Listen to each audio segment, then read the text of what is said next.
Hey everyone, What's up? thank you Neptunia for that. Anyway, Mad Kaiser here. Now the Hyperdimension Neptunia franchise has been through a lot since its initial debut back in 2010, with it being a series of RPGs being made by Idea Factory and Compile-Heart, with the setting being based on video games and consoles, and each company having the form of, say, goddesses as their main leads. Also, they're famous for being as well as very self-aware, comedic, and having some interesting character designs and whatnot. But they also had forms of multimedia, whether it be light novels or even an anime series. Look, that's noir, and that one's noir too. They're all noir. And aside from the mainline games that also got recently remade as well as having a direct sequel, they've also been making spin-offs with different genres, with the latest one here being Neptunia Gamemaker Revolution, that seems to be taking the name of Idea and Factory quite literally by having an emphasis of making games, or discs, as well as having the return of adult Neptune, who was last seen in Mega Dimension Neptune 7, and also expanding upon the last release, which was Neptunia Sisters vs. Sisters, which was released back in Japan in August 10, 2023, and now it's finally here in the West for PlayStation 5, PlayStation 4, and Nintendo Switch, as well as recently it got announced that it will be coming to Xbox at some point this year. So hooray! Vert can finally play this game. Anywho, special thanks to Keymailer, Idea Factory, and Reef Entertainment for hooking me up with this review copy. It was my utmost pleasure. And I will be reviewing the Switch version. But before we begin, if you like what you're seeing here, then by all means, like the video, click the subscribe button if you're new, and hit that bell if you want more RPG reviews from yours truly. Not only that, but I'm currently making my special 750 subscriber special of Persona 5 Royal as my big review, and hopefully before this year ends, I'll be able to deliver such an amazing review, so please do look forward to that. Anyway, with that, back to the video, and with all that said, let's ride our motorcycle, order something from Grubber Eats, and make a successful game as we drive straight into Neptunia Gamemaker Revolution.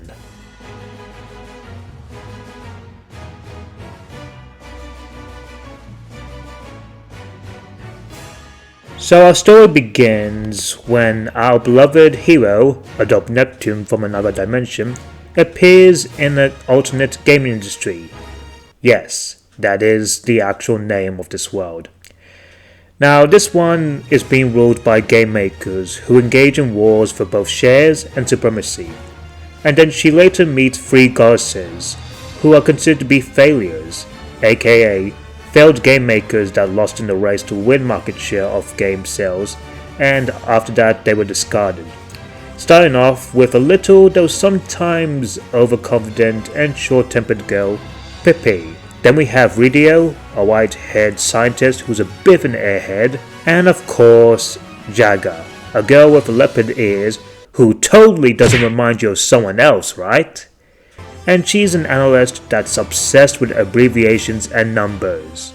Like man. In a last-ditch effort, after Nep came across their failed game and seen her actually enjoying it, they decide to come to her and appoint her as their new CEO, and make a brand new game company called Victory, with their main goal is to make a game that will unite the whole world, where everyone can enjoy. Though that will provide a difficult task, when not only do they have to obviously make a good game, but also have to compete against their rivals and other characters that intend to cause doom for the gaming industry. And no, it's nothing to do with things like layoffs or the rise of AI, though that could be brought up in a future game though. Anywho, that is the story. And yeah, if you were expecting something a bit more deep or gripping here, then you might want to look somewhere else, as the series itself is mainly known to not take itself too seriously. I mean, with the cute anime girls and the fact that this has too much, in fact, lots of self-referential humor and fourth wall breaks to the point that it actually even rivals something out of Deadpool, it's scary. But even still, with the tons of references, it makes this whole journey really hilarious as well as even charming.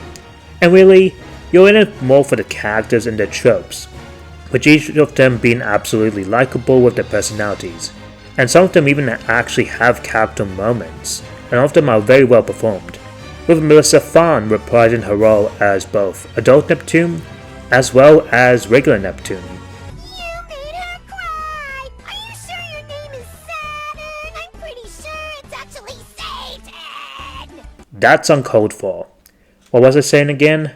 Oh yeah, every single voice actor in this game is absolutely great, like Dawn and Bennett as Yaga, Kat Portano as Ridio, and Denise Melody as Pippi. Pippi! Pippi Pee! Pippi Pippi Pee! Pippi Pippi Pippi Pippi Pippi Pee!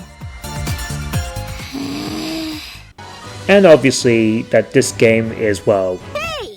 I know this is a spin-off, but we still have to worry about ratings. Hey, Adopt Nep, I'm the one reviewing this game. You got that? Ahem. So despite being, of course, well, a spin-off, you can still jump on this game just fine. And while it might be preferred to play the mainline trilogy, if you just want context about the legacy cast, mainly both the first makers and second sisters, but even then without that context, it shouldn't really hamper your enjoyment of this game. The other characters like, say, the Goldthird, as well as the antagonists like Arfoire, the Guppy Trio, and even the newly introduced F-Sha are great as well, as much as the main cast even. And yes, before you ask, F-Sha is indeed based off From Software. Overall, if you are looking for a more light-hearted, comfortable, and just goofy narrative with lots of hijinks, then yeah, this game is for you.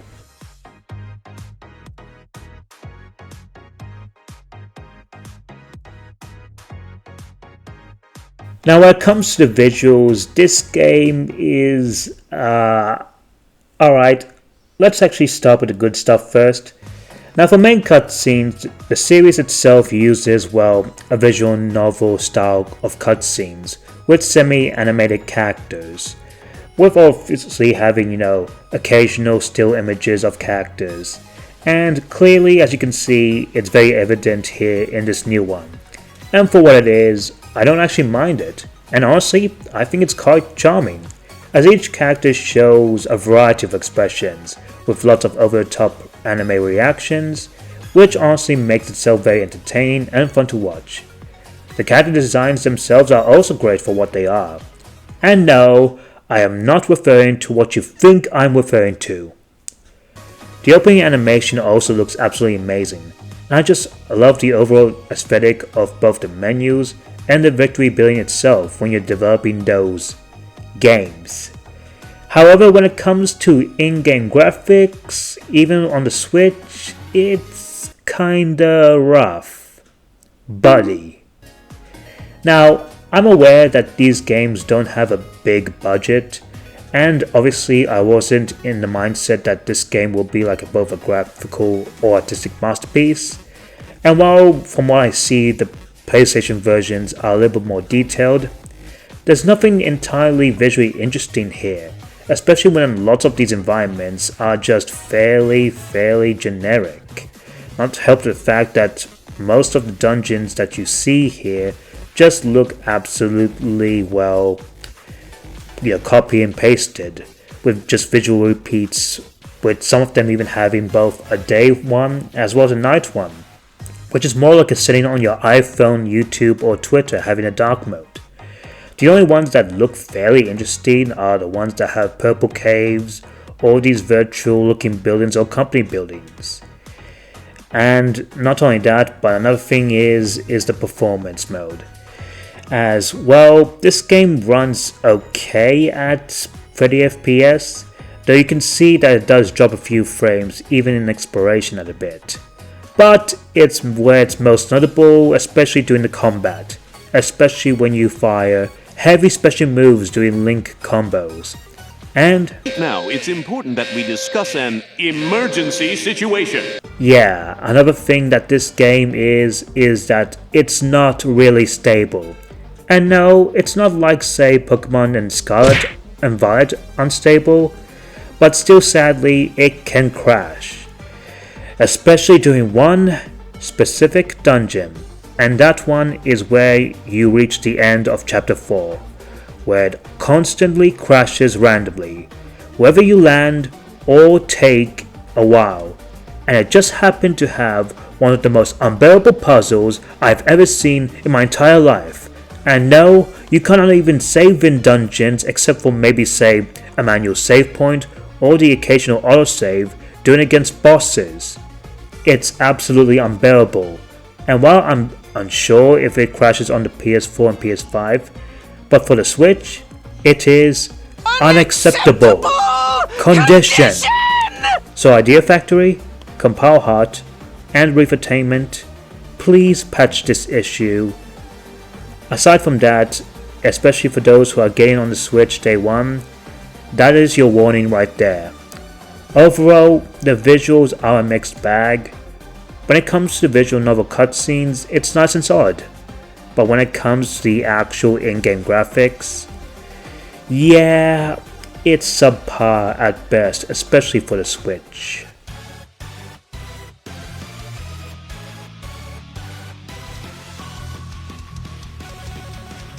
And here we are with the gameplay itself. So Neptunia Gamemaker Revolution is a real-time action RPG, and it follows a similar combat system that you would see in Sisters vs Sisters. Though in this one, you immediately get 4 party members from the start, with of course being adult Nep, as well as Piper, Jagger and Radio. Though later down the line you of course get more recruitable party members that have their own unique movesets and weapons. You have things like 2 combo trees here for the 2-face buttons, with having just a couple of attacks and a finisher move, and you're even able to mix them between 4 full-on combo. And when you level up, you also get more moves that you can customize, some of which that can actually be beneficial against multiple types of enemies or bosses even. Also, Crimson Russell, if you're listening to me right now, you can attack enemies when exploring to gain an advantage in battle. Happy? You also have your TP, which mainly recharges over time, and it's mainly used for things like power attacks or even using items, so you gotta really be careful with the whole item management here. There's also the change system, where basically when one character is about to do a finisher, you can immediately switch to another character mid-battle to do a follow-up attack, and if you keep increasing those switch-ups, the chain will increase, and the more the chain will increase, the more characters will even provide more special, powerful AoE attacks. And not only that, but the more chain moves you do, the damage multiplier will increase, all the way up to 2 times even. Not only that, but there's also the link gauge, where once it fills up when you're doing these chains, and if you can get it to say level 1, you can perform an EXE drive, which is basically your super move. But if you can increase that level up to 4, you get link support, where additional party members can even do attack before your super move. And of course, it wouldn't be a Neptunia game without transformation, where basically can be activated doing your combos and attacks, and you can see this big blue circle here being fueled, and of course once it's filled up, you can activate it, and it turns into your magical girl goddess mode thing, and your attacks are much more powerful, and your TP is basically infinite, though for a small period of time. But of course, combat is only half the story. As well, this game isn't called Gamemaker for nothing, is it? Hey, that's the name of the show. As you're able to build games via hiring and selecting creators, as well as picking genres and using idea gems, and let them create the discs, which have their own dev time limit, and once it's done, you can be able to choose them. Though doing all of these stuff will of course deplete some of your CP shares, and sometimes even devs will even ask for more CP, either to increase your quality of the game or put out any development issues midway. And once it's done, the disc is made and you can encrypt them, and each disc will have their own bonus effects. But not only that, but the disc itself, depending on the quality, can give you either bonus materials if the game is good, or if not, well, you get nothing. Nothing! You lose. Good day, sir. There's also a built-in skill tree where if you have enough CP and the right materials, you can upgrade them, and that will allow you to change their appearances, as well as recruit new creators and create new genres to customize your own building's appearances. Though there's also things like, say, dispatching creators to other companies, improving development environment, as well as getting entrustment emails, and even doing things like running commercials. It's a lot to say, but for what it is, it's actually pretty neat. Nothing too crazy or deep, mind you, but for what it is, it's actually really nice. And for the combat, not gonna lie, it's actually pretty fun. Sure, it's a little bit clunky per se, mostly due to the janky looking animations, but weirdly enough, it's actually really addicting, and even a blast.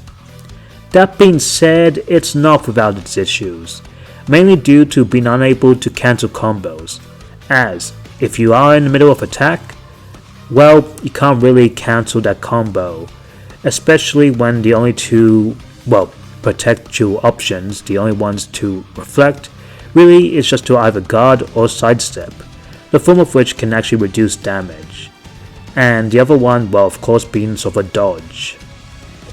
Another issue I also found is that, for the most part, battles were fairly easy, almost a bit too easy, mind you. And while there is sort of, say, a difficulty curve later down the line, that's mainly due to having, the wrong types of attacks, where enemies can't be staggered to it. And another issue really I have is that the dungeons themselves are just so boring, not helped by the fact that the characters will repeat dialogue every single time. According to the numbers, our destination Shut up. And not helped by the fact that a lot of these dungeons are mostly just linear, with only just having a few bit of alternate pathways, and they just drag way too long for my opinion.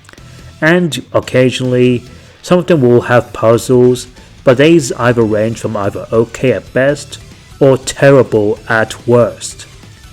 And then we reach to the bosses. For the most part, when at the beginning, they start off as way too easy, though later down the line they sort of do become a little bit more challenging, and yes, as you can see from the footage, they can be staggered and juggled from your attacks, so no break wall or stagger gauge thing, nothing like that. You can indeed combo them. So there you go, Slice Senpai. But even still, sometimes they either tend to either counter or attack randomly back, almost like a Birth by Sleep boss, even if you do a perfect combo. With the only exception showing that they're about to counterattack is that sometimes they do glow a red barrier here. Honestly, I'm sort of mixed against these fights, as generally speaking they sort of fall into what I call the Star Ocean boss category of being completely unbalanced at times. Heck, the combat in this game is pretty much similar to, say, an old school Tales game or even a Star Ocean game. Overall, the game making sim aspect and the overall combat is pretty fun, but like with the visuals, it's definitely flawed here.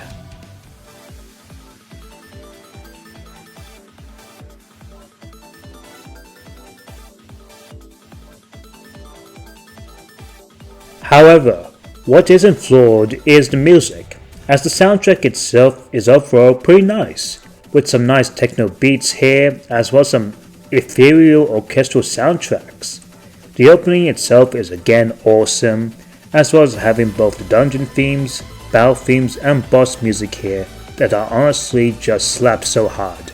So, without further ado, let's do the thing.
And of course, we get to what this game truly offers.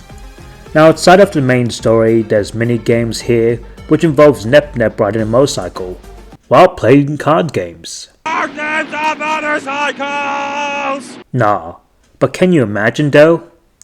You have things like Time Attack, which, what else, revolves around you racing through the dungeon as quickly as possible, as well as Bike Race here, which lets you race against a monster doing this whole race course thing, with a monster opposing you having its own stamina bar. As well, you're freely able to customize your own bike. There's also of course your typical side quests from NPCs that you will see in dungeons, though you're free to complete them at any time. There's also the Neptunia Tower thing, which is basically like a roguelite dungeon thing. We have to endlessly crawl through multiple dungeons, facing against hordes of enemies, and as well as gain lots of items. As well as the Neptunia Tower will fix your status, as well as your levels and weapons here. And of course, well, there's also the Arena Coliseum, which of course, what else, lets you fight against wave of enemies to increase your rank, as well as even have your own challenge battles. You also even have a photo mode, which is pretty nice, as well as of course, New Game Plus.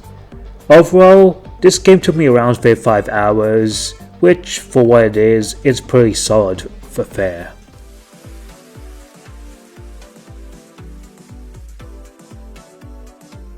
So, with all that said, is this game worth it? Well, it's really all down to preference really. If you are a die-hard fan of the series yourself, then I'm sure you're going to love it. But if you're a casual, and if you're one that can, enjoy things like a light-hearted tone with self-referential humor, as well as anime girls, and as well as even having, just a relatively decently fun but flawed system, and you want to get into the Neptunia series, then I'll say you can. But if you're not looking for any of those things I mentioned, and if you find any of the flaws that I did speak about very intolerable, then best say you're better off skipping this entirely. As for me, my personal preference, despite what I criticized, I actually still enjoyed this game overall. I wouldn't say it's downright amazing, but neither is it just plain bad or anything. If anything, really, it's a decent way to get into the Neptunia series. And weirdly enough, I kind of want to play the first game now. And if $50 US does sound a bit steep for this game, especially when it has varying levels of quality here, then you can always wait for a sale. Overall, I found this game enjoyable, so I'm going to give Neptunia Gamemaker Revolution 3 doggoos out of 5. Anyway guys, thank you guys so much for watching this video, and once again thanks to Idea Factory, Reef Entertainment and Keymailer for giving me this review code. So are you guys fans of Neptunia series, or have you played this game just yet? Let me know down in the comments below. With that said, Mad Kaiser out.